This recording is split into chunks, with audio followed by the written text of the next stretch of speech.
All right, guys, we got ourselves some bombshell news here. So, Melania Trump, it just came out via a report from The Guardian that Melania Trump, in her new memoir that is coming out on October 8th, she basically flipped on Donald Trump when it comes to abortion. Now, when I say flip, I'm sure Trump probably knew that she felt this way for a while because that is his wife.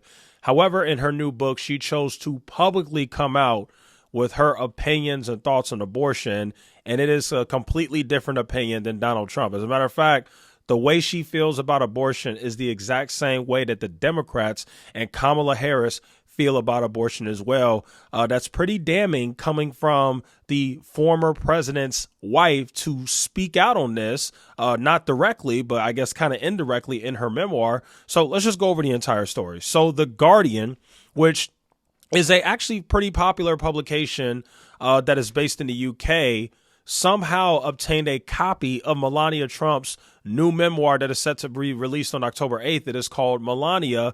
And in that book, there were some very interesting excerpts. Matter of fact, let's go ahead and read it. This guy, Mike, on X or Twitter, has some of the excerpts here. So one of them, it says here, I'll just highlight it. It is imperative to guarantee that women have autonomy in deciding their preference of having children based on their own convictions, free from any intervention or pressure from the government. Why should anyone other than the woman herself have the power to determine what she does with her own body? A woman's fundamental right of individual liberty to her own life grants her the authority to terminate her pregnancy if she wishes. Then Melania says restricting a woman's right to choose whether to terminate an unwanted pregnancy is the same as denying her control over her own body. I have carried this belief with me throughout my entire adult life. So her entire adult life, she has been pro-choice. She has been against abortion. And that is so interesting considering she is the wife of the former president who, remember, just a few years ago, he appointed several Supreme Court justices with the exact goal of overturning Roe v. Wade, and they did it. Trump not only appointed those Supreme Court justices to do that, he actually bragged about it. He came out and took credit for it and said, hey, Roe v. Wade got overturned because of me. But now what you're seeing happening is Trump is actually flipping a little bit on abortion. He's not fully going to the side of Melania because that would just be political suicide for a guy running as the Republican nominee. But there was like some ballot measure or something like that in Florida. Trump basically kind of flipped his stance on that. And then also he's gotten asked plenty of times, would you support a federal national abortion ban? Trump said, no, I would leave it to the states. However, what people don't realize is even though he would leave it to the states, he kind of already won and got what he wanted because he was able to overturn Roe v. Wade. So now that he was able to overturn Roe v. Wade, that allowed a bunch of different states, I believe it's 14 of them, to go ahead and pass their own laws in their own state legislatures to restrict abortion access and different things like that. So, yeah, this is very interesting. A lot of people there's kind of a little bit of a firestorm on Twitter about this. I'm looking at some of the main popular accounts that either shill for Kamala Harris or just staunchly Democrat. A lot of those accounts are basically saying like, wow, Melania completely flipped on Trump and oh my goodness, Melania supports abortion.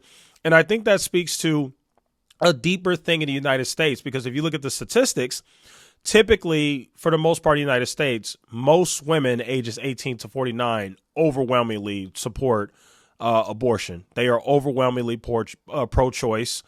And you know what? The pro-choice movement, or the way that women feel about abortion, has gotten to be such a huge deal right now in 2024. And I think it's because of the fact that Roe v. Wade got overturned that it's actually forced Donald Trump to kind of flip a little bit. He has to be very careful in what he says and how he goes about that issue, because women are a huge part of the voting demographic, and he does not want to upset them too much. However, he's also got to deal with this other issue, because now that his wife has come out and basically said that she's carried the belief throughout her entire life that, people should not tell women what they could do with their bodies, and that she is pro-choice. I would be very interested to see how the pro-life people respond to this now that you know that the guy that you're voting for, his wife has made it very clear that, hey, I'm pro-choice. Like, I've been this way my whole life. I still am right now. And now it gets into this interesting thing. Because if you're a evangelical, Republican or whatever, and you were very strong in your beliefs on being pro-life, well, now you got to deal with, okay, well, do I still vote for Trump? Do I stick to my religious beliefs and not vote for Trump? And, also, if they do vote for Trump, well, let's be honest, they have a much better chance of getting their point across on this abortion issue to Donald Trump than they do to Kamala Harris, who is just a straight up no. She's pro-choice. But then you also got to deal with the fact, well, this is his wife. This is the person he sleeps next to every night. So is this going to somehow influence him and make him a little bit more eager to flip even more on abortion, which would upset pro-life people? So, yeah, this is a crazy story, but I definitely wanted to cover it. I'm sure Melania, I don't know. I guess she did want it to come out because the book comes out on October 8th. That's only in a few days, but it's just so interesting and honestly terrible timing that this comes out in her book less than like 50 days before the presidential election happens. So, yeah, that's what you guys got. Let me know what you guys think in the comments. Thanks for watching. I'll see you in the next one.